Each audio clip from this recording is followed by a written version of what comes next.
breakdown that I do provide for this, but I'm going to just make sure I cover all 5, and then we'll go back and get into real details.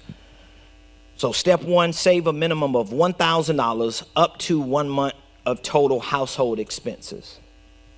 I'll give you some studies and some strategies behind that when you get it. Step number 2, pay off all consumer debt. And we'll talk about that. Pay off all consumer debt. Pay off all consumer debt.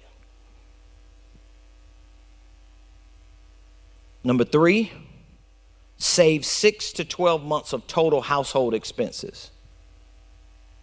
It's a lot of work, y'all. Like, you ain't gonna do all 5 of these in 2 weeks. It's just not gonna happen.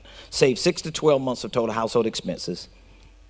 Step 4, use the 40% rule, the hardest one. I struggle with that all the time. I still struggle with it today. Use the 40% rule.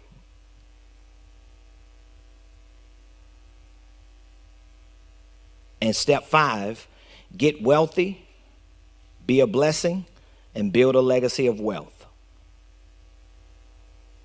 So those are the 5 steps that we have, that I have put together. And of course, I have listened to the Dave Ramseys of the world, the Susie Ormans. I've read a lot of their books and materials. I'm not up here to knock nobody for what they do and what they believe. But what I'm here to explain to you with my 5, and to contextualize all your questions, and to give you the tactics and techniques that I have used to get to where I am. It's really to help you understand that depending on where you are, depending on what your philosophy about money, your beliefs about money is, that's going to have a lot to do to determine whose steps or principles and practices that you're using are going to work.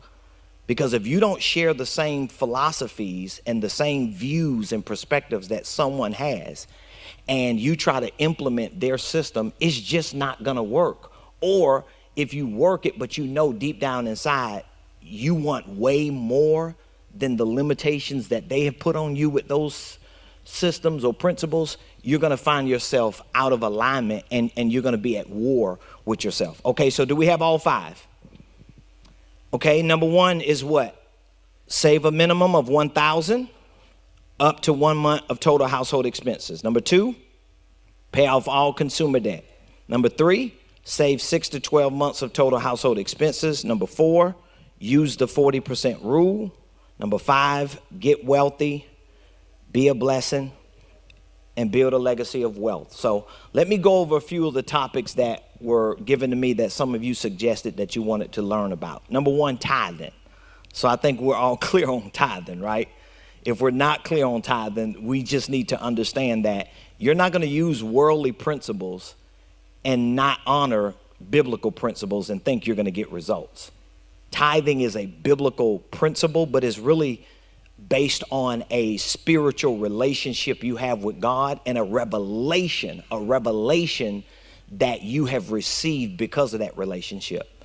So for example, when you pay your tithes, you give 10% of your income and you sow seeds, a lot of times it takes consistency over the course of a window for you to start getting creative ideas from the realm of revelation.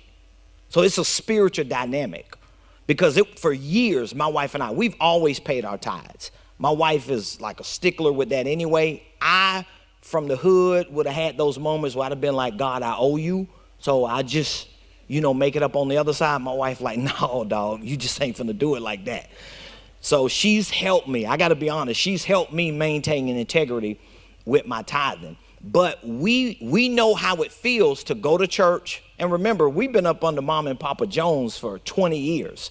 So we know what it is to sow $1,000 seeds and $100 seeds and to give and to pay tithes and give offerings and see nothing happen in our finances. and get eviction notices and have to call the car people and ask them, can we put one more payment on the back? And we've been through all that while tithing.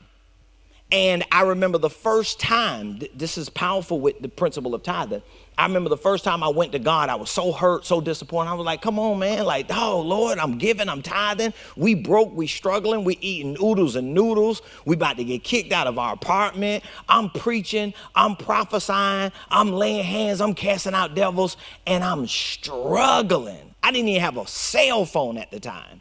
My wife had a cell phone. We couldn't even afford 2 cell phones. I had a prepaid phone that I would just pay $25 for a card and just use it, you know, at will. And if anybody called it, you know, thank you for calling the Preston team, Ramon speaking. They don't even know they calling a prepaid phone.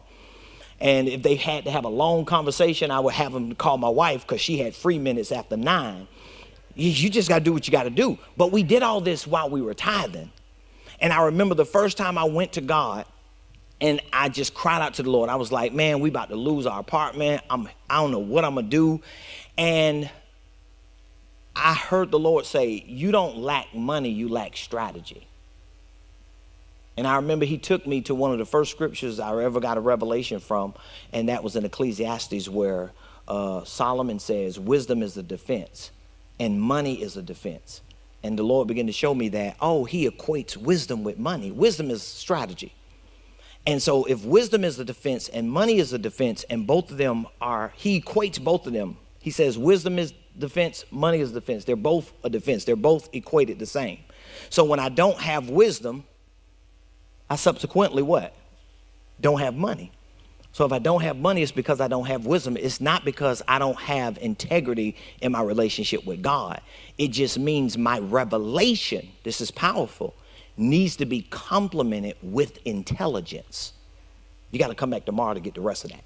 But my revelation needs to be complemented with intelligence. So that means I can't just have a revelation of what God say he gonna do for me and hold on to the scripture and just keep doing my spiritual due diligence, applying certain tithing and giving principles, but I'm not reinforcing it with information, with intelligence, with things that are actually relative to this economic system that I'm in.